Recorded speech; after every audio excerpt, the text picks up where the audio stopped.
This episode is brought to you by Distill Union. Hi everyone, this is Edgar, the host of Snug Wrestling. They design everyday carry gear with one simple idea: less but better. From slim Wally wallets with magnetic closures to Ferris key organizers, they keep everything clean and quiet. Distill Union makes carrying your essentials effortless. Built from full grain leather and backed by a 3-year warranty, simplify your carry and save 20% off with promo code SNUG at DistillUnion.com. That's 20% off with promo code SNUG at DistillUnion.com. Hey, this is your Olympic hero, Kurt Angle, and you're listening to Snug Wrestling. Oh, it's true. It's damn true. Hello, everybody. Welcome to this episode of Snug Wrestling. This is the Monday Night Raw review for February the 2nd of 2026. I am your host for Monday Night Raws going forward, Mr. Blood, and I am here with the Snug Wrestling crew. We had quite a great show tonight. Well, I wouldn't say great. I'd say we had a show tonight. I was being generous, and then I had to backtrack on it. But again, I'm Mr. Blood. I am joined with the host, I am joined as the host with the founder and creator of Snug Wrestling, Edgar, Toxic, and Tommy, who will be back in here there he is just now. But yes, I am joined with the full panel tonight. We are going to discuss Monday Night Raw as it was and as it is. But before we do that, gentlemen, please let the people know how you are doing. I'm doing amazing. There's nothing really wrong with today. It's just been a day and boring as hell. Other than Raw. Raw was okay. We only had 3 matches tonight, which was interesting because I thought there would have been more matches, especially for this episode of Raw being the one straight after the Royal Rumble. So, the show was okay. No complaints really, on my side. But Tommy, what do you got to say? The show was great for me. I did end up getting who Roman chose correctly. I was wrong about the women's world title. But still, I got one of them right. So, still for me, I actually liked the show. Just had some fun with a friend of mine. So, let's get into it. Yeah, I'm chilling too, man. I'm still recovering from the long weekend. After going to that AAA show in Tijuana, which we put out a bunch of content from that show. So that was cool. And I was looking forward to Monday Night Raw because it's the Raw after the Rumble. There's a lot of things to look forward to for this episode. We did get some pretty decent follow-ups from, after the Rumble.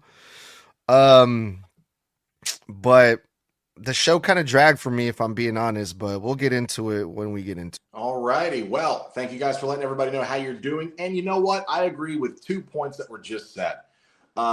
Yes, it was extremely weird to only have 3 matches on the show, as Toxic said. I actually had to go back and Google the play-by-play of the night just to make sure that I wasn't leaving a match off while I was going through and creating my notes for this review. And I was like, hold up. 3? Really? Only 3 on a damn near 2.5-hour show. Almost criminal. But 2, I also agree with Edgar.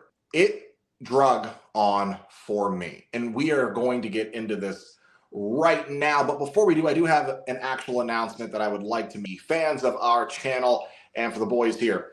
MegaCon 2026 is coming up next month in March here in Orlando, Florida.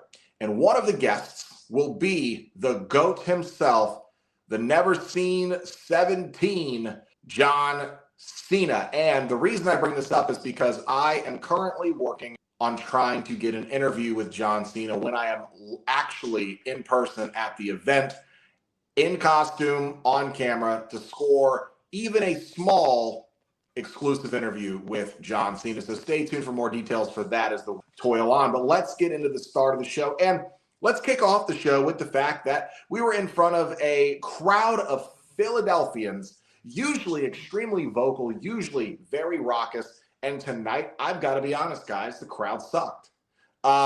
It was a bad crowd tonight. It was a bad crowd.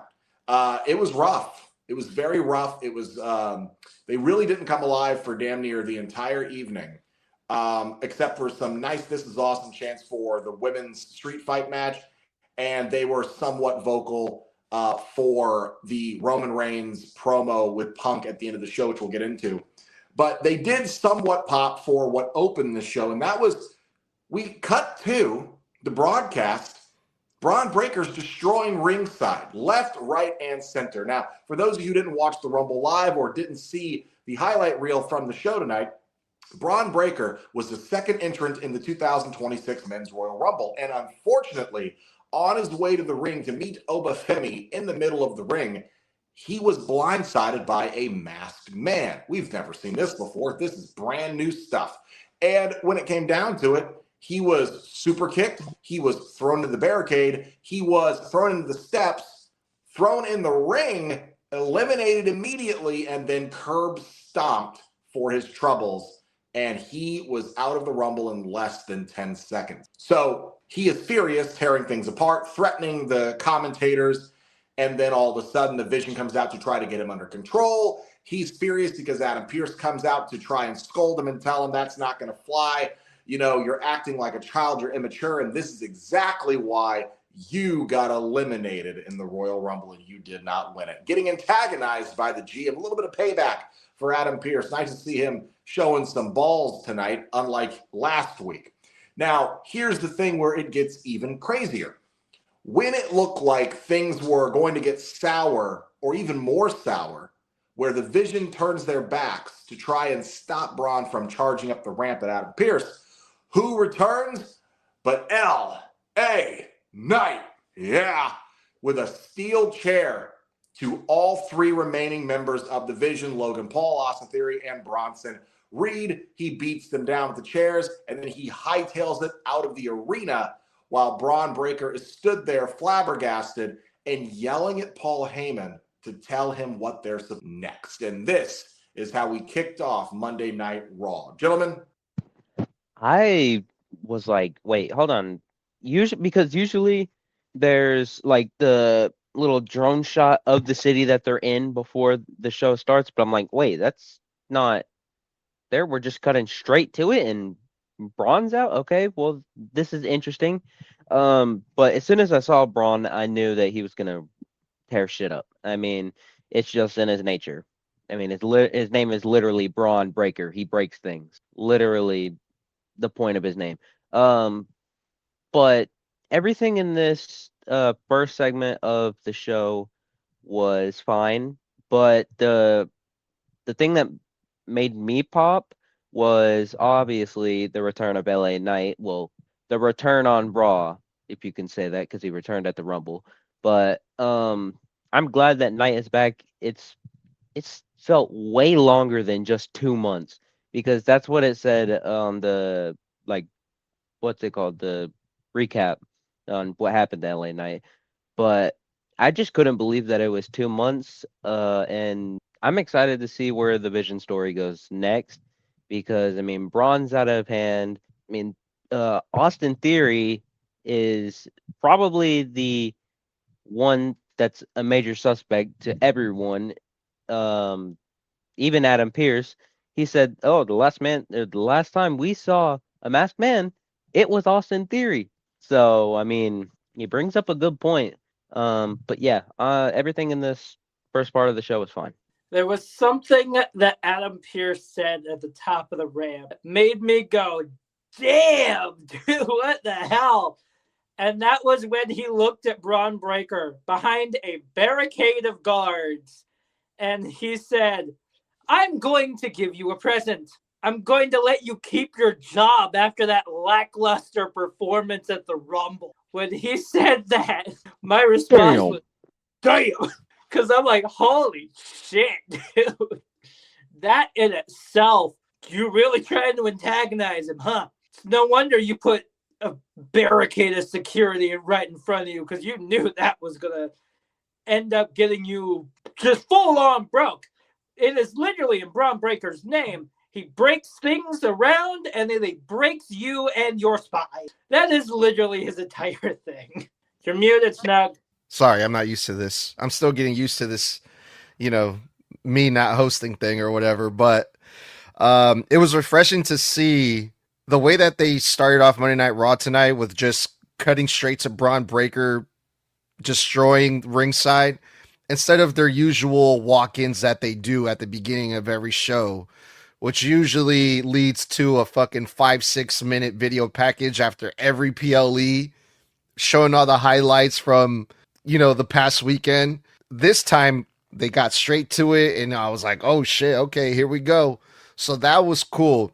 And it's Braun Breaker, man. He's like an intense fucking guy. So every time he's on the screen, I like automatically pay attention. And yeah, he's pissed off because obviously everything that happened at the Royal Rumble, he got embarrassed by some guy in a mask that Braun Breaker and Paul Heyman believe it's Seth Rollins. There was a clip that was going around on social media of Paul Heyman and Braun Breaker in the golf golf cart after the match, where Braun Breaker's like, it's Seth Rollins.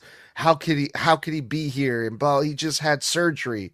So they believe it was Seth Rollins, but after that whole thing that happened with Adam Pearce tonight, the security guard, then LA Knight showing up and attacking them put that idea in your head like, it could have been LA Knight too who was under that mask, So yeah, I thought this was very interesting, although I was hoping we would find out more of this masked person, maybe a few more ideas, a few more clues, but there was like nothing, hardly any mention or any clues of who that might be, and that was the only thing that was kind of But other than that, I did really enjoy this opening. Yeah, as far as it goes, I liked the opener because it was refreshing. It was different. It was nice to not see, Gunther coming out to talk, or the Vision coming out to talk, or, some combination of that. It was very nice. When it came down to it, I was very, very happy with, mostly in this segment, Adam Pearce reclaiming his fucking manhood and his spine. Granted, it was behind a wall of security guards, but security guards in WWE is like pouring fucking water through the thinnest sheet of paper. They don't do shit. When it came down to it, I did like that LA Knight is back, and he is back in the best way as an antagonistic force against the Vision to constantly foil their plans, and I like that a lot. But let's go ahead and move on. Our first match of the night was El Grande Americano versus Javon Evans. Now, this was a one-on-one. Now, we go through the fact that Javon Evans was the Iron Man in the Rumble match, lasting a little over 40 minutes in the men's and having a great showing. But as commentary said, he ate an F5. He ate a tsunami. He got German suplex. He got beat the hell up to get thrown the hell over that top rope. So he shows up tonight wrapped in kinesio tape on his back, on his shoulders, his arms. And El Grande comes out, obviously, with Rayo and Bravo, and they have a one-on-one match. Now, when it came to this match, personally, I thought this match might have been Javon's most underwhelming showing. And not really because of Javon, but because El Grande, Ludwig El Grande, was in control for the majority of the match. And it seemed like Javon wasn't able to get a lot of his offense in. He did get some things in. With an insane tornado 360 kick to the back while El Grande was down. Obviously, his awesome, I think he calls it the red dot, which is supposed to reference a reticle on a sniper or a gun, where he does that slingshot off the rope and then does a backflip into a double kick to the face. That was great. But really, he was getting his ass kicked for most of this match. Now, when the El Grande Americano tried to cheat by getting, I think it was Rayo who tried to hand him that metal plate to slip into his mask, we had another return to the main roster. The original El Grande Americano, El Circa, Chad Gable, who I'm still really excited to see what that beard looks like because I've never seen him with facial hair. But he comes out. He doesn't get involved, but he distracts Americano and company with his entrance and his thank you. That gives Javon just enough time to turn the tables and hit an amazing OG cutter for the 1, the 2, and the 3. All things aside, I feel like this was a fine opener. It's hard to call this a good match. It's definitely not a great match. It was a match, but it definitely, in my opinion, set the precedent, or not the precedent, it set the tone of how the rest of the night was going to feel. That it could have been something more, but never really got close to hitting that mark. And that's what this match kind of set the tone for the rest of the evening. Gentlemen? Just so I can avoid confusion, at this point, I just want to call Ludwig's El Grande Americano El Grande Mexicano because he wears the green, white, and red. So that's what I'm gonna call Ludwig's El Grande. But this match was fine. I mean, Javon looks amazing as always, but I just wish he would have had more offense in. But that's still fine because I mean, all matches of Javon, I think he's only had like 1 or 2 bad ones. But I mean, it was okay. I mean, and I fully expected for El Grande Americano to come out and just distract, but I wasn't expecting the pop that he got. He got such a big pop from the crowd, and just I was not expecting that whatsoever. So I was like, okay, I like where this is going.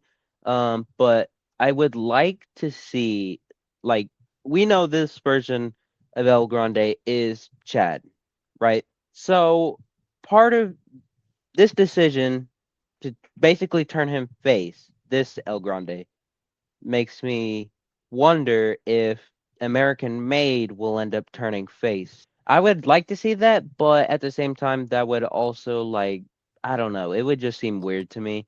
But I would like to see that happen because how is Chad going to be a heel and a face at the same time? You make a very great point here, Toxic, about you can argue that his demeanor and his reasoning thus far is that of a face.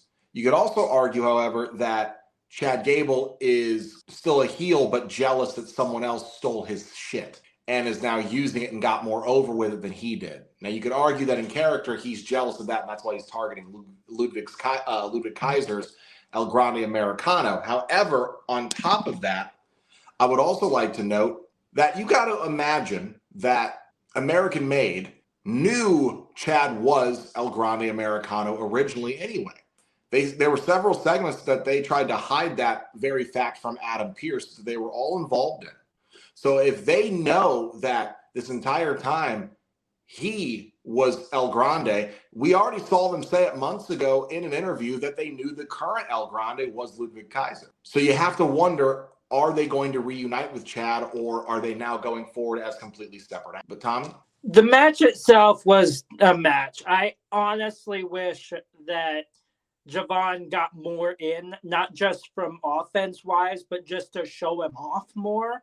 I get that he's not at 100%, but he has shown time and time again he doesn't have to be at 100% to go balls to the damn walls with him.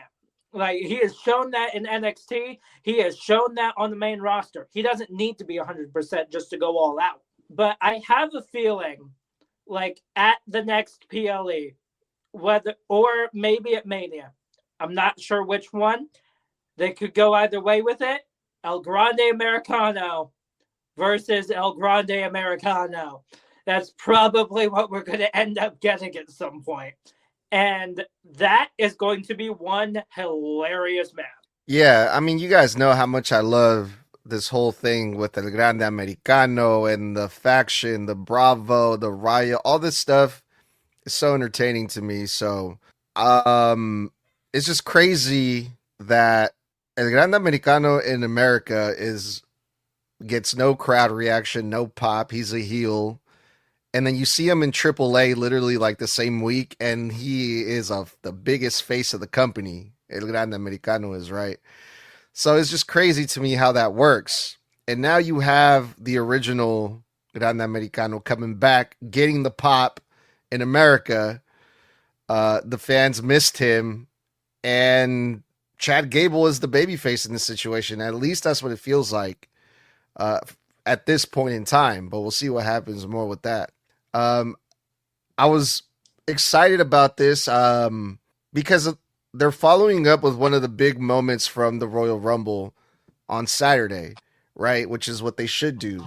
This is what one of the major things that came out of that Rumble. So the fact that it was on Raw just a couple days later, I thought it was amazing. So I loved everything about this, man. Even the match. I know, Tommy, you do bring up a good point. Well, you wish you could have got seen Javon Evans get a little bit more in, but he won the match. It was due to a distraction, but Javon Evans won the match. He still looked good because even after being in that Royal Rumble for how long was it? Like 40 something minutes or something like that? A little over 40 minutes, yeah. Yeah, he still beat El Grande Americano. So everyone came out looking really good in this, man, I thought. I thought this opening segment was great. I definitely would agree that it was good business. I think every goal was accomplished. Javon still got the win. El Grande is still technically protected in defeat through distraction, but his heel shit is over. And we get the return of Chad Gable to a loud pop. So now it's also doubly good because now not only do we know that the El Grande heel persona from Ludwig is working, we know the face persona from Chad Gable is working. And that's going to tell the back, hey, let's move forward with this story. Let's give it something. It could wind up being one of the most entertaining segments on Raw going forward. But speaking of segments on Raw, great segue, I am not bullshitting when I say before we even get to the second match, we have got about 3 or 4 things to fucking cover because they only had 3 matches on this show and they paced them terribly apart, at least extremely lopsided. So the first thing we're going to talk about, following up from the opener, backstage segment with Adam Pearce and Paul Heyman, where Adam Pearce is demanding Paul Heyman remove Braun Breaker from the building, even though it starts with Heyman demanding that Adam Pearce make a match for Braun Breaker versus LA Knight. Yeah. However, Adam Pearce says, well, I've already escorted him out of the building because I'm not picking favorites. As much as I like him, you cannot just take control and run roughshod all over my show. So Paul can't really act like Pearce is trying to screw them over when he's still punishing LA Knight as well. That remains to be seen. We see him later. But as far as it goes, Adam Pearce told Paul Heyman, you get him out of my building or there will be severe consequences. Heyman tries to threaten Adam Pearce. Nothing comes of it because Adam is shielding himself behind corporate rhetoric, and it's working. Your quick thoughts on this, gentleman? Not a lot of thoughts. I mean, I knew we were going to end up getting LA Knight versus one member of the division. I didn't think it was going to be Logan or Bronson because Bronson had the match with Penta. So it had to either be Theory or Braun, but we didn't get the match because LA Knight went bye-bye. Not really, but not any thoughts about it. It was a segment with Paul Heyman and Adam Pearce, which we've seen for the past couple of weeks, their segment. The only thing I've really got to say about it is yet another segment of Adam Pearce finally getting his balls back from the Vision since they were just yanked off of this man a while back. Yeah, what a complete 180 Adam Pearce did in just a week. Last week seemed like he was playing right into the Vision's hand, and now he's like bulking up at him and talking shit to Paul Heyman is in Pennsylvania, not Pennsylvania, in where were they? Philadelphia. Philly. Where Paul Heyman, that's his city, as Paul Heyman claims it. Watch how you talk to me in this city of all places, ECW town. So that was cool to see. The other thing too, I saw something online earlier today that I thought was really crazy. Some people believe that Adam Pearce was the one that was under that hood, which got me thinking, like, it kind of makes sense. And that could be a reason why Adam Pearce is so cocky all of a sudden, because he's like, hey, you guys fuck with me? All right, I'm going to fuck with you back. But I don't know. That's actually really cool. Balor could be under it. Why would Finn Balor, who's the heel right now, attack another heel for no reason? Because he wasn't in the Rumble, so he's pissed. And you think the one person he's going to go after is the guy that's backed by 3 other large men? Who's going to have Finn Balor's back? JD, who's up for surgery, or cowardly Dom? I don't think it was Finn. Unless Raquel's throwing hands with Bronson, I doubt it. All right, we move on to another segment, and I was going to do this one second after this next one, but since we're already on the subject of Finn Balor got a video package. In fact, the only bit of Balor we got on the show were 2 video packages. Now, if we remember correctly, last week, Finn Balor originally came to CM Punk out of respect, thanking him for giving Finn his flowers in his home country. Now, when it came down to Finn trying to get into the Rumble, Adam Pearce told him, hey, well, I got no spots left. And everybody, including Finn specifically, felt that that was bullshit, which led to tension between him and Liv Morgan.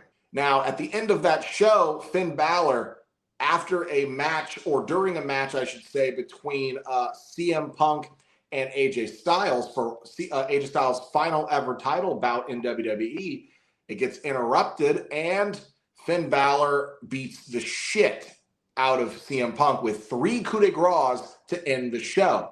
So we cut to this week, and we have Finn Balor, in my opinion, finally cutting some main event promo shit, going on about how this entire business was built on respect and that he operated himself as a respectful individual for the entire 20-year duration of his career, and realizing that respect was getting him nowhere. And now he is going to take what he wants and stop asking and stop doing it respectfully. I personally thought this was a great video package for Finn Balor, kind of rehabilitating him, in my opinion, to the main roster, who only sees him as a Judgment Day guy. But this is a guy with an axe to grind, with a massive chip on his shoulder. Remember, people forget, he was the first ever Universal Champion. He never lost that title. You can argue Finn Balor is the only world champion in WWE today, former world champion, that essentially never actually lost their world champion. If you really think about that, he's the only one. So, in my opinion, this was a great video package. It made Finn and made him sound and made him look like an actual threat and a serious catalyst on CM Punk's radar between now and Chamber and now up through Mania. So, gentlemen, what did you think about this?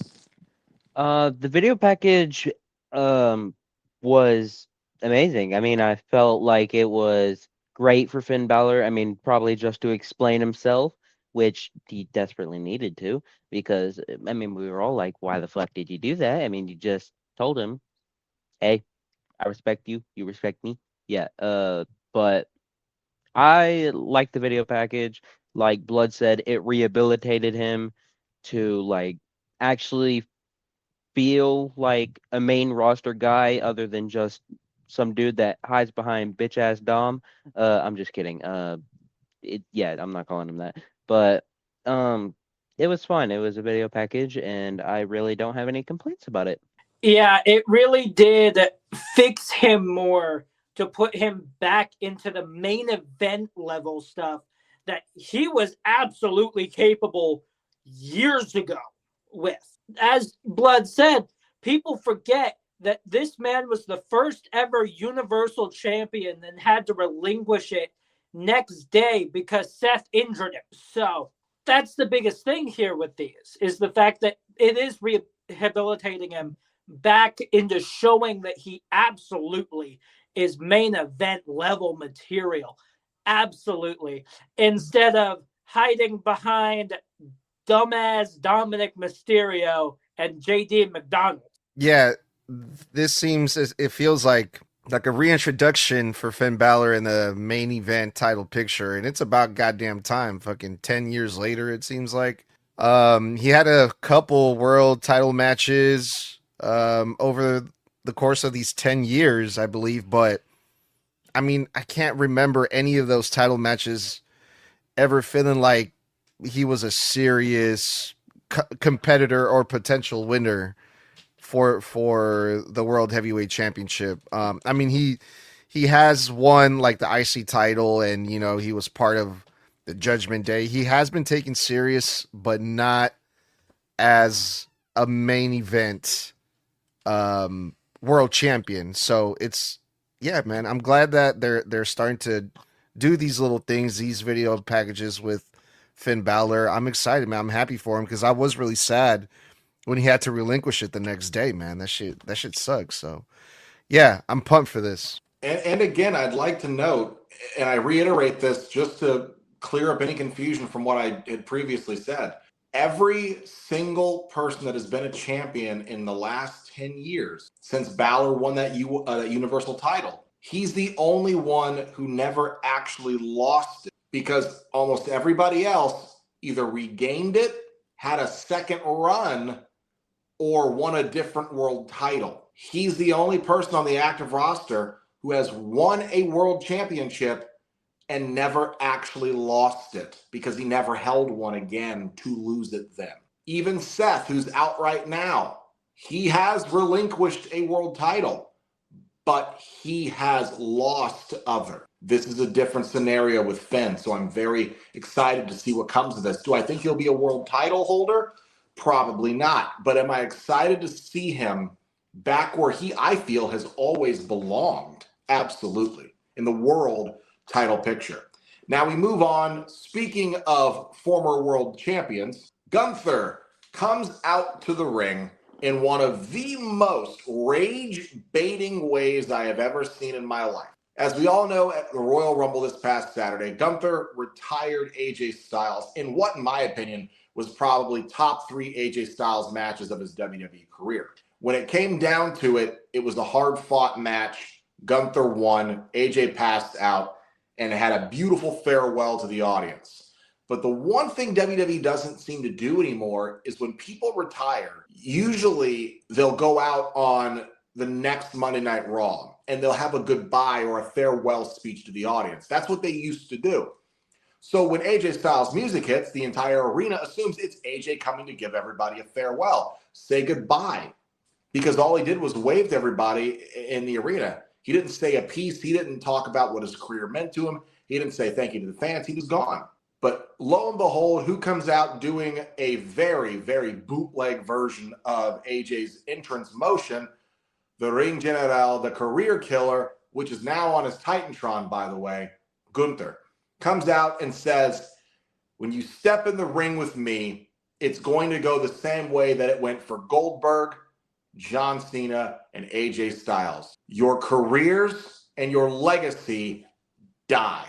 Now, when he was talking shit, out came a person I was not expecting at all. In fact, hadn't even seen him on main roster TV with AJ in over a month, so thought they had moved him on from it. Here comes Dragon Lee with all the spit, piss, and vinegar that I've ever seen him with. And this dude came up and just straight up fucking flying kneed Gunther right out of the ring, hit him with an insane suicide dive, and then began to continuously beat the fucking crap out of Gunther until Gunther nailed him with the ring bell. And then mercilessly beat the piss out of him, put him in the sleeper until Adam Pearce and Jordan and everybody else came out and tried to pull him off. Then went back again and choked his ass out, dangling him from the top ropes while in the sleeper, hangman style, to where Dragon Lee went limp like he just broke his neck from a noose. This was very effective to show that Gunther can drop the petty, boisterous, obnoxious taunting and still show you that when he wants to, he's a fucking killer. And Dragon Lee learned the hard way. If you're gonna take a shot at the king, best not miss. Gentlemen, what did you think about this? So as soon as I hear AJ's music, I'm like, holy fucking shit. Is he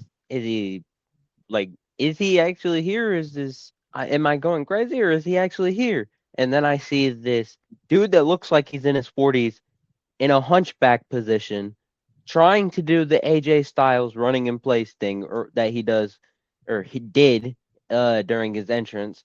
And it's fucking Gunther. Fuck him. But I wasn't expecting Dragon Lee whatsoever either. But now that Dragon Lee came out, I think I know who's next to go. And that, unfortunately, I think is Rey Mysterio. It's possible, but I would like to remind you, Toxic, commentary reminded us. Rey Mysterio was supposed to be here tonight, but suffered multiple injuries during the Rumble. Oh my God. So unless they are kayfabe injuries, he might actually be out again. And he did just return from it. But we can hope they're kayfabe. And we can hope that in Dragon Lee's honor and defense, Rey Mysterio comes a calling to take on Gunther, because then I think you might be right. Keep in mind, Rey has nothing left to accomplish in his career. He's done it all. He's been a world champion, U.S. champion, IC champion, tag champion. He's a Hall of Famer. He has nothing left to prove. So if you ask me, he's the perfect person for Gunther to retire. But I mean, at the same time, I don't want that to be the case because Rey is fucking goated. He's like, what, in his 50s? And act like age doesn't fucking exist. I mean, I don't want to see Rey go yet. I mean, it's bound to happen eventually, but just not yet, please. And don't even think about having Dragon Lee go, because he is not even near as ready to go. So, Tox, here's another thing to think about. I did see an article as of recently that full-blown said that Rey is the last man standing on the current roster left of the WCW era. He's the last one left. And I would not be surprised if Rey Mysterio is, in fact, Gunther's next target. I saw another meme earlier today, another one of Gunther being Thanos, but on the gauntlet, in gray, you had the 3 that he already took out. But then a few of the others, I saw Chris Jericho on there for some reason. I don't think that's happening anytime soon. But one of the ones that I did see lit up was Rey Mysterio. So as much as I really don't want it to happen, it's bound to happen at this point. He needs to go. As much as we don't want him to, because like you said, man acts like age doesn't exist. He's over here moving around like he's in his 20s. But as I just stated, he's the last man standing from the WCW era. And at this point, let him go. But fuck Gunther.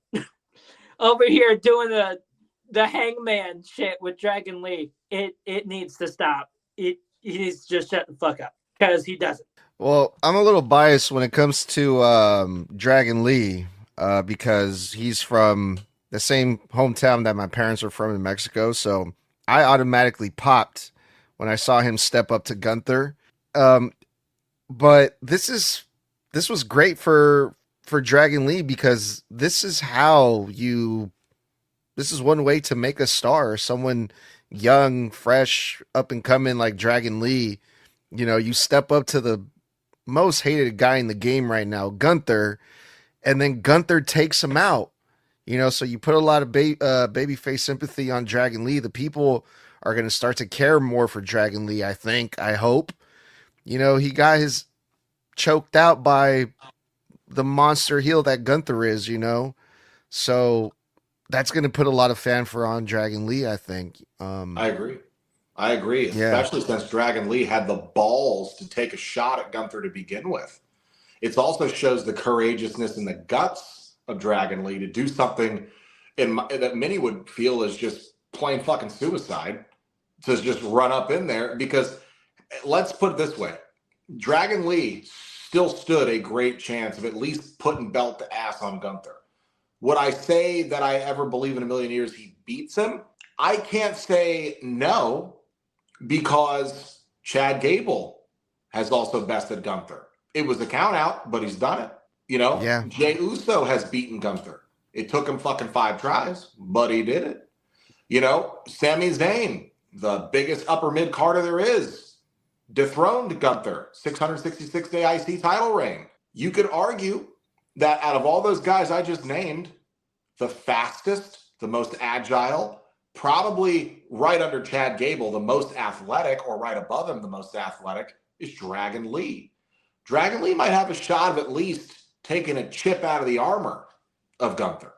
And I do think this is great for Dragon Lee because you go to the right audiences, the right stages, the right crowds. When they put Dragon Lee in front of them, they're going to go apeshit for Dragon Lee because of how much they hate Gunther. It's a great way to build a star. Now, when it comes to Rey Mysterio, I can see why you guys would think like this is going to lead to Rey getting retired by Gunther because he retired AJ and Cena and all these other people. And as much as that does make sense, and as much as Rey Mysterio is the one to give back to the business, and I'm sure would not mind putting Gunther over and giving Gunther that honor of retiring a career like Rey Mysterio, I don't see that happening. Why? Because the WWE loves Rey Mysterio. You know, I don't think they're going to force Rey Mysterio to lose his career to Gunther. I think that honor should go to Dominic Mysterio instead. I think they can tell a better story with that than just doing the same thing and just feeding Gunther another legend like Rey Mysterio. Yeah, man, I just think it makes more sense for Dom to be the one to retire Rey. Although I do agree it's going to happen soon, but I think it should go to Dom. I actually agree with you as well on that. Though I don't disagree with the boys that, you know, it would make sense for Gunther to be the one to take Rey out. I also agree more that it makes more emotional sense for Rey to be taken out by his son, especially the story you could tell of maybe at the very end, Dom finally reconciles with Rey in that final match. And, you know, that match is over. He's beaten Rey and they hug in the ring as father and son. What a moment. I could see that being the story that you tell for Dominic and Rey going into Mania and it being at Mania. Rey goes for the IC title one last time. I could see it. But let's go ahead and move on here, gentlemen.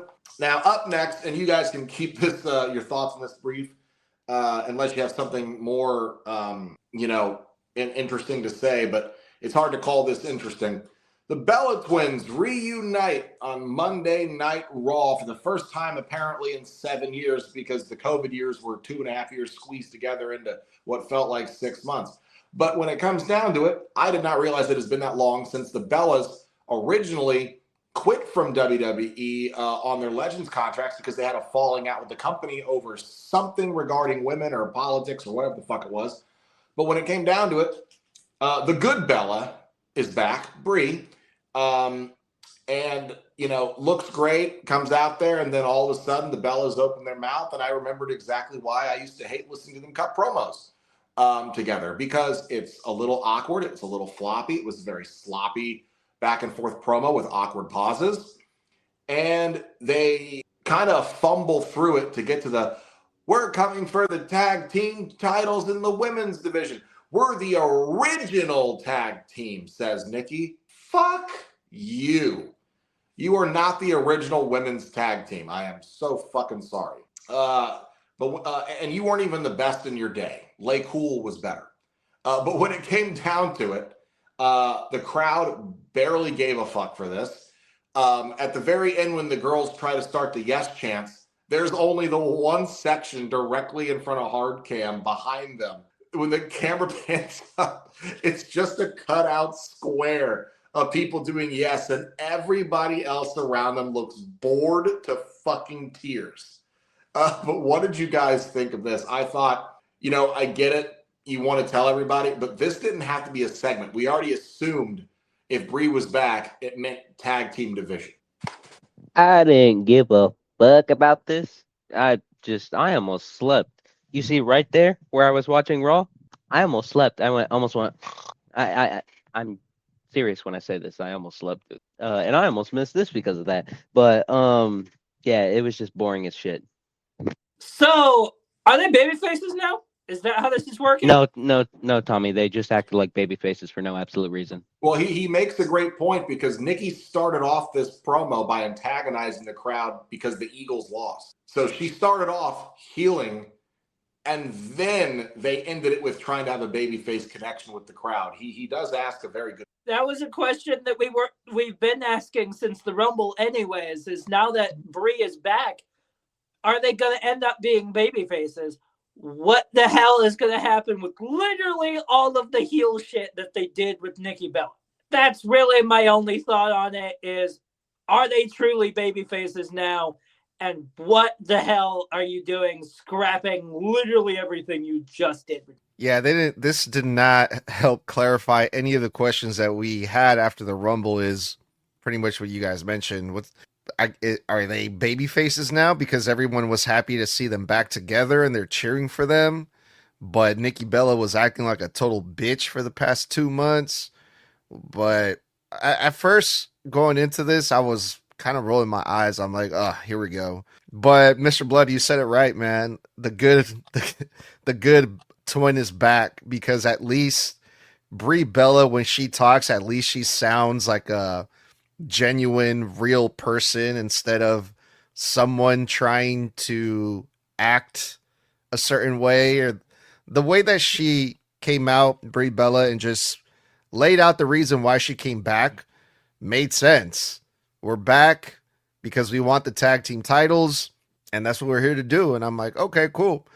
And she, obviously, I'm paraphrasing, but the way that she said it, she sounded like a mature, grown adult woman, unlike Nikki Bella. So that was refreshing, and I enjoyed it a lot more than I expected.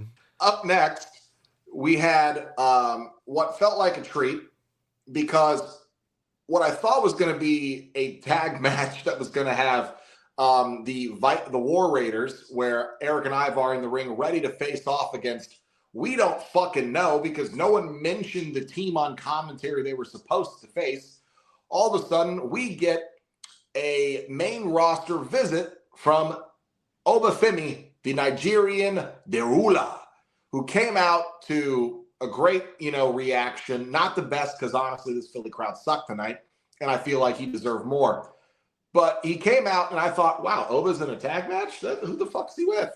And then we find out he's a free agent because he hasn't been signed yet, and he's, a guest on Raw. He goes in that ring, and the first thing he does is clothesline the shit out of Eric, and then he fucking absolutely just chest slap palms down Ivar, hits one of them with another insane clothesline, Eric, and then on Ivar, he actually hits the fall from grace to stand tall, and the segment is over. It was basically just, hey, we want you to fly to Philadelphia and go out there, beat up two established guys, and then pose, and then you're good. And I felt really bad for Eric and Ivar, as great as Oba Femi looked, because I thought, did you guys really fly these dudes to Philadelphia, or make these guys come all the way to Philly so they could get their ass kicked in the middle of someone's entrance? And that was it. I'm imagining they had a match off air, but even then, like, at one point, these guys were serious threats, and this young up-and-coming prospect just destroys them in 4 moves. And I was like, I mean, it's great for Oba. I don't know how that makes the War Raiders look as a tag team that you want to keep strong as a threat in the division if you ever need them to be cycled into another match. But okay, what did you guys think of this? Quick thoughts. As soon as we come back from commercial break, because I'm not like Blood and have ad-free Netflix, or whoever else has ad-free, I don't care. But as soon as I come back from commercial, I'm like, okay, we're getting a tag match. That wasn't announced, but we always get non-announced matches all the time. So the War Raiders theme's cuts, and then I'm like, okay, who is it? What team are they facing? And it's fucking Oba Femi. I'm like, what the fuck? I was not expecting Oba to show up whatsoever. I popped big for this. This is Oba's Raw debut, because he had his SmackDown debut back in December or something like that. But I'm kind of stuck on where I would like to see Oba, because Oba looked good on SmackDown, but he looked good on Raw. So I'm confused on where I would want him to be. But if I had to pick only like one, it would probably be Raw, just so I can watch. I can see it right now. If what happens in the main event segment that we'll talk about later, I can see it right now within the next year, maybe even 2, your new World Heavyweight Champion, Darula Oba Femi. That's what I would love to see, especially with how good his NXT championship reigns have been. I would love to see a world title run for the ruler of former NXT. Yeah, I think somewhere down the line we're bound to see that for sure. I mean, commentary has been putting him over as the future Oba Femi, you know. Um, when probably not anytime soon, but somewhere down the line, yeah. But yeah, this was crazy because usually when you have like big guys like this come in and debut, you know, like Rusev, they put him versus like Akira Tozawa at first and like a lot smaller guys just to kind of highlight their size and their strength, right? But no, they put Oba Femi with two big ass dudes, two bad motherfuckers like the Viking Raiders who have done great things in the tag team division, right? He just comes in and just squashes them. Well, it wasn't even a match, but I thought that was really impressive. I thought it was different. It was good. It made Oba Femi look amazing. But the thing that stood out to me about this whole thing was the fact that Michael Cole said, if I'm Adam Pearce, I would put pen and paper on this guy. So they haven't even announced if he's going to be on Raw or SmackDown. Like, no one knows. So it's going to be interesting. He definitely feels more like a Raw guy to me. SmackDown's had a lot of additions. Oba Femi feels Raw coded because of how much stock they're trying to put into him. And if they truly do believe Raw is the bigger show, the better show, which we'll get to the main event, but Roman said that himself on the mic, then I would put Oba on Raw. But moving on, because we finally unlocked another match after waning through segment after segment after, and I can't even call the Oba stuff a match. That was a segment and an angle. Bronson Reed versus Penta. Now, this was set up because obviously Braun Breaker had been banned from the building, and there was a match that needed to happen involving the Vision weekly chicanery. So, in the first segment that involved Adam Pearce and Paul Heyman, when Paul Heyman demanded Braun Breaker have a match against LA Knight, Adam Pearce told him to piss off and said, no, but here is a match that is going to happen. You better go tell Bronson Reed to prepare for his match against Penta, and that's why we're here. Penta started off this match getting flattened like a pancake in the corner because the moment it started, and I mean the damn moment it started, Bronson Reed body splashed this man in the corner and folded him like laundry. This would continue to happen throughout the match where Bronson Reed was just in control of Penta. Penta had a hard time recovering. He fought back a few different times, but Bronson Reed just continuously overpowered his offense and wound up. I mean, even at one point, this amazing power bomb converted into a power slam midway through the air was a very cool move, even nailing a Death Valley driver later on in the match. But of course, it's the Vision. So you know that means interference. Austin Theory very slowly creeps up onto the apron to cause a distraction. Penta super kicks his teeth down his throat. This leaves it open for Bronson Reed to hit that Death Valley driver. But however, that only happens because when Logan gets on the ropes, the ref for some reason is too close. And I don't know why Penta just didn't go around him. Fully clacks the fucking ref and Logan at the same time with a forearm. And the ref goes down, you know, as the refs do in WWE, like a bitch, from a love tap onto essentially his shoulder, which, because Logan got most of it. Death Valley driver, tsunami, and a visual pin on Penta, which I thought was important. A visual pin on Penta, the 1, the 2, and the 3. Now, after the match, we think, oh, well, shit, you know, or sorry, and I'm wrong, I'm incorrect. Let me correct myself. It was a 1, a 2, and a 3 visual pin. However, what stopped this was LA Knight, who came back in with another interference, taking a massive and cool BFT shot on Bronson Reed onto a steel chair on the outside of the ring to where Bronson could not make the 10 count. So even though he got the visual pin on Penta, you could argue WWE kept him protected in defeat because of interference on the babyface side, and the heels left the arena side to chase LA out of the building. Penta wins, rolls out. Bronson looks visibly fucking furious. And that was our second match of the night. Guys, what do you think? I don't have any complaints or like good things to say about it. The match was fine for me. It's most of the matches were. It was just fine. I mean, yes, LA interfering is obviously a big thing, and then the only thing I thought was weird is Bronson Reed losing to Count Out.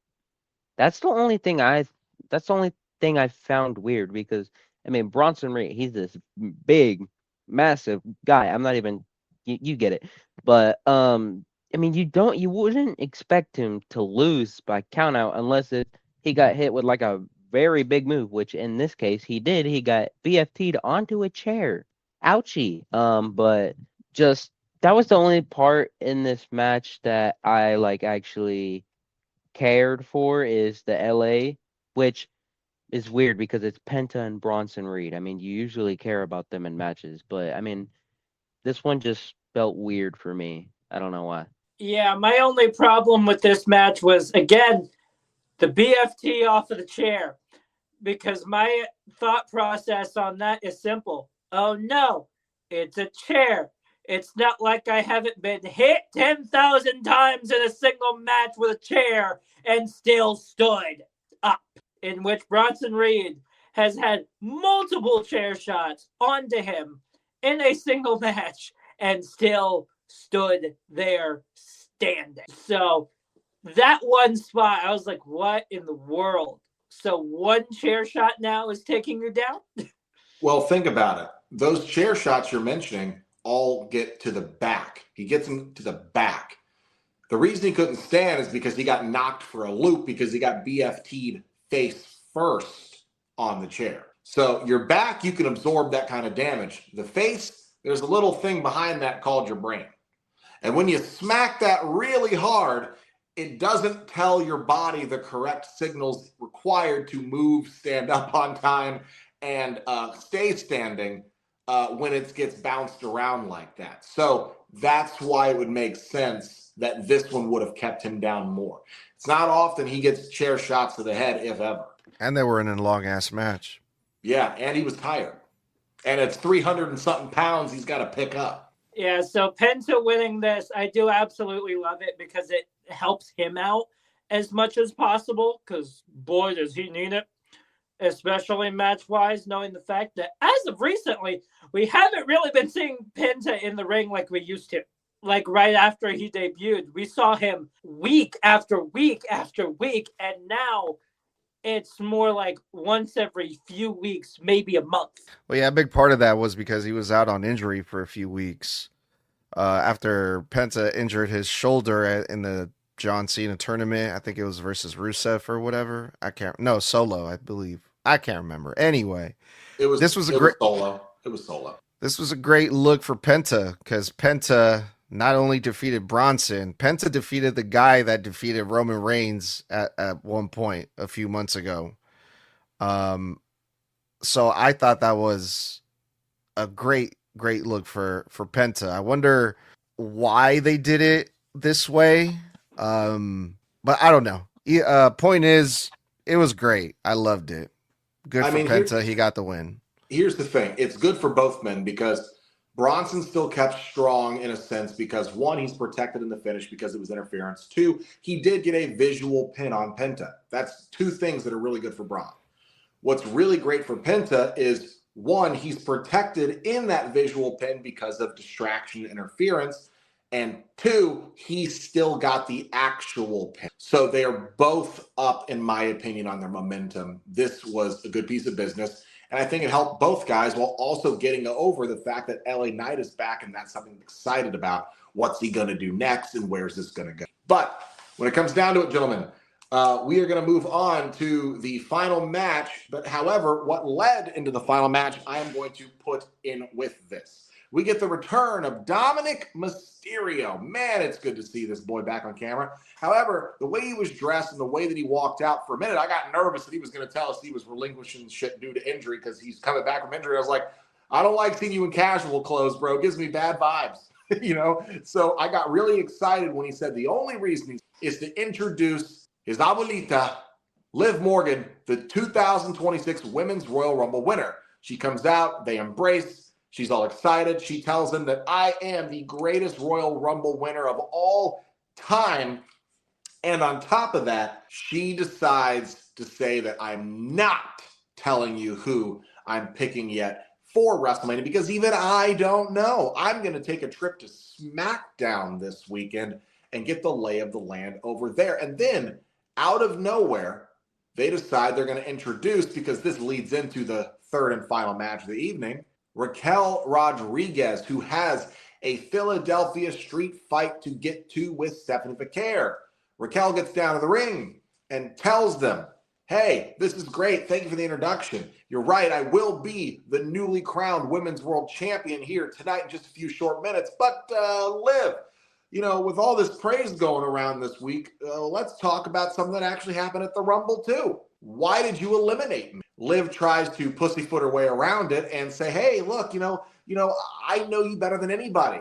You're not a selfish person. What's good for one of us is good for all of the judgment. But that prompts Raquel to very condescending hit back with, you're right, you are right. Well, and in spirit of that, stay in the back tonight. I want to win this on my own without your help and prove that when I beat Stephanie, it's because I did it on my own. Which then they get the fuck out the ring and La Primera comes out and they have a match. They have a very, very long match that was clunky, horribly timed and paced at spots that got messed up. Like Raquel's supposed to take a Hurricane Rana through a table where she just fucking tuck and rolled her way through it and it barely cracked. We had some very odd spots where a chair wedged in the corner fell out right before she was supposed to take a face spot through it. We had a terrible setup with the cameras where when Liv and Roxanne did interfere, the cameras did not catch Roxanne going through the table. In fact, they had to show on replay from the hard cam raised up that she went through. This match did not give it the credence that Raquel is world champion material. In fact, it felt very lackluster and very underwhelming and extremely boring at times to get through this match. But gentlemen, what did you think about this match and the segment that led up to it? Quick on the segment, but give me your thoughts on it. The segment, only thing that I'm happy for is that Dom is finally fucking back in the fucking ring. That is literally the only thing.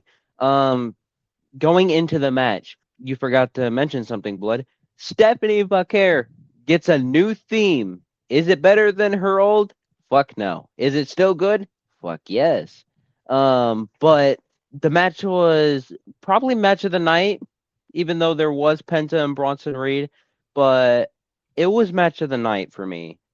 Even though the few wonky spots like the chair falling out the corner and just Raquel throwing the chair and it hitting her back in the face. Those were the only two mess ups that I spotted. And then obviously the camera work was kind of crap. But other than those two things, no really complaints about the match. I do think that Liv confirmed on which one she's more than likely to choose for Mania, and I'm pretty sure that's going to be Stephanie. But I don't think I would like to see Liv versus Jade Cargill or Jordan Grace or whoever the fuck is champion by the time Mania season's here. It's probably going to be Jade, but I don't think I want to see that match. I think I'd rather see Stephanie versus Liv. So I hope that Liv chooses Stephanie for WrestleMania. What bothered me about this match was the timing was off, not just with in-ring, but with commercial breaks. This match went through, 2 or 3 commercial breaks? It was a long match. And when it came to the Roxanne spot, what I forgot to mention that just annoyed the piss out of me was she went through a table that we never saw get set up. We saw the one table that Stephanie went through at the very beginning of the match. And the one that Roxanne went through just magically appeared sometime during the commercial. So it's also a matter of the commentary didn't mention it being set up ahead of time. Stephanie got a win, but she also messed up her spinal tap or whatever the fuck she calls it because she barely touched Raquel when she hit it. She almost overshot it. There was a lot of just mismatch here where I can see why this was on a Monday Night Raw and not on a major. Yeah, so Raquel Rodriguez is not Women's World Champion like I thought she would be. The reason why I initially thought she would be Women's World Champion right now is because of the fact that it's a street fight. I thought no DQ, Judgment Day galore. And then she said, stay in the fucking back. I'm like, oh, okay. So we're not getting the usual shenanigans. You brought up the fact as well that Roxanne went through a table. And as soon as you said that, I'm like, wait, Roxanne went through a table? Huh? It's like, I completely forgot that happened until you just said it. That is how forgettable this was. But the other table spot, the one that the table barely broke when hit, that one had to hurt like hell because it cracked, but it didn't full on collapse like they used. So that was the one spot where I'm like, that had to hurt like hell because it didn't fully break on her. It didn't even look like it hurt. She literally did a handstand barrel roll through it as safely as possible. And the only reason it broke is because her hands were pushing down on it while she was upside down. Her back didn't even fucking damn near touch it. And I think at this point, we know who Liv is going after. She's absolutely going after the world title. There is no possible way she's going after that undisputed. I just don't see it whatsoever. It has to be the women's world title that she's going after. Yeah, man, this match was a mess, dude. And I hate to say it because I'm a fan of Raquel, but I'm starting to lose all hope for Raquel ever being a top player in the women's world champion, you know, because I just feel like she's not being taken serious enough. Because this just felt like, oh, we're gonna have a street fight just because it's in Philly, and you know, Raquel, you can use all the weapons you want, and even with the help of your friends, you are still not gonna be able to defeat Stephanie Vaquer. Which I get it, Stephanie Vaquer is over. That's who they're putting all of their attention on. The WWE is cool, perfect, but everything from the segment with Liv Morgan, kind of just like addressing the elimination when Liv eliminated Raquel, addressing it, but then kind of just not really doing much with that. It's just like, oh, okay, you eliminated me. Oh, well, water under the bridge is kind of like the feeling that I got. That kind of made Raquel look a little goofy in my opinion, and then she goes on to lose even after having a 4-on-1 situation in a street fight. It's just, man, it just sucks, man. Again, the whole Chelsea Green thing, Raquel just seems like she's just there to make other women look good, but I didn't like this at all, if I'm being honest. And it's a shame, too, because once upon a time, we've said this before, when she was Raquel Rodriguez, she was the biggest threat to Rhea Ripley. Rhea was terrified of her. And a lot of people forget that at one point, like Rhea, who you could argue Rhea might be the most overstar in the company, period. She was terrified of Raquel 3.5, 4 years ago. And now Raquel can't even beat Stephanie Vaquer, who's not even close to this. I mean, she's a threat, but she's not a Rhea Ripley threat. When I look at Rhea Ripley's a fucking Avengers level threat. You know, like, and if I'm a heel, I'm going to use, if I'm thinking logically, you're a heel. Why wouldn't you be like, you know what, even though you did eliminate me, fuck it. I want the title in the Judgment Day more than I'm annoyed at you for eliminating me. Stay out here and let's beat the shit out of her and take the title off her in 5 minutes. That simple. You know what I mean? But exactly. I digress. Let's move on to the main event, which to me, this one segment was better than every match on this card. And I don't think that's a shot in the dark to say it. Roman Reigns, and here's the thing, when the match happened, I looked at the clock. When the promo happened, I looked at the clock, and I'm like, it's only like 10:05 or something like that. I'm like, damn, they're ending early. I had completely forgotten at that point that Roman was supposed to show up because it was such a slog to get through this show. Roman comes out, massive pop, of course, tells the people, you know, he hasn't decided yet who he's going for. It could be Drew. It could be Punk. Why not? Let's see. Punk comes out, interrupts Roman, and they have probably one of the best promo bouts they've ever had with each other. And there are not a lot for them to draw from in the history books. They have not really gone back to back for promo battles that much. You could say that recently would have been setting up for War Games, and last year for Mania season was really when we've only ever seen these two actually face to face in a ring on the mic. And they traded some really good barbs here, and they both made some extremely valid points. CM Punk straight up said, "You wouldn't even be here had I not brought you in. You're in the WWE, kayfabe wise. You're in the WWE because I brought you in the Shield when I was with Paul. And by the way, you were champion for 1,316 days. That's all well and dandy. That's easy to do and easy to be champion when you've had as much help as you've had to be champion that long. How many of your cousins did it take to keep that title on you?" And on top of that, he also says, "Yeah, I had a 434-day title reign, but," and my favorite line, he says, just because you did it longer does not mean better." And I thought that was a very, very good barb. Roman fires back. "You wouldn't even be here, Punk, without me. It was me and my family that brought this company to a level of elevation that made you want to come back and have a company to come back in the first place, too. Because in Roman's eyes, the company wouldn't have survived without his family keeping them around during COVID." You could make the argument that that is true. After all, the Bloodline is probably the best and most important story told in WWE's recent history of the last 10 to 15 years. But at the end of the day, Roman closed it by saying, "At WrestleMania, I'm not choosing Drew because he's not good. Drew is great. He's 4 times your size." Punk says, "Look, yeah, but the last time I was at Drew, they almost ran out of staples trying to put his dumb ass back together when I got through with him."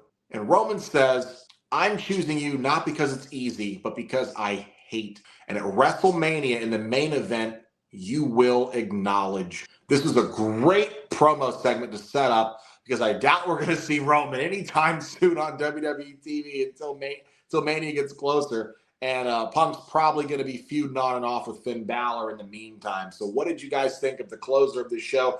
I thought it was an extremely strong way to close the show. It was the best thing on the show. I think hands down, that's pretty easy to say. Weak start to the show, very strong ending to the show. There ain't no doubt about that, honestly. But I called this when he won the Rumble. I full-blown said that he was going after specifically CM Punk because I didn't see him going after Drew McIntyre.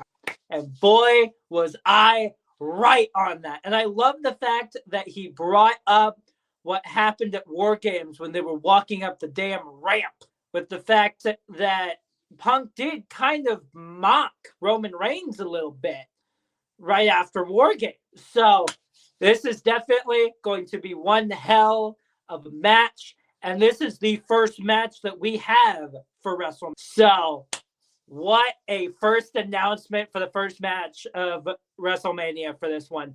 This match alone is absolutely going to put asses in seats. Absolutely. I would also like to state before Edgar goes very quickly, if this main event's night 2, it's going to shut up all the naysayers that say Punk never main event in Mania. Night 1 doesn't count. If they put Roman on night 2 with him in the main event, Punk is a solidified Mania main eventer, and no one can take that away from him after this year. Two of the best in the industry right now, man. Roman and Punk face to face kind of made this whole entire episode of Monday Night Raw worth it, sitting through a lot of just uninteresting things. Unfortunately, I hate to say it, but this made up for it, man. Both of these guys told no lies. You know, they have good points, both of them, but this thing got really heated really quick when CM Punk said, "Listen, bro, like, you're saying that I came back because no one has filled your shoes."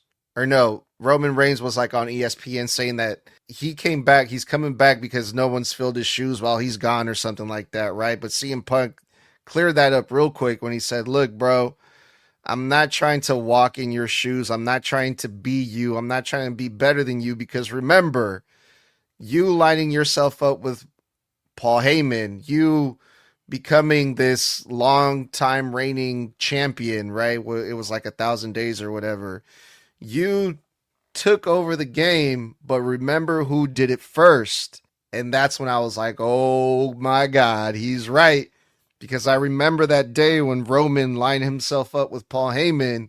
Some of us were getting that, the CM Punk vibes from that. It was a fucking crazy moment, And it was like, damn, CM Punk is right. He did do it first.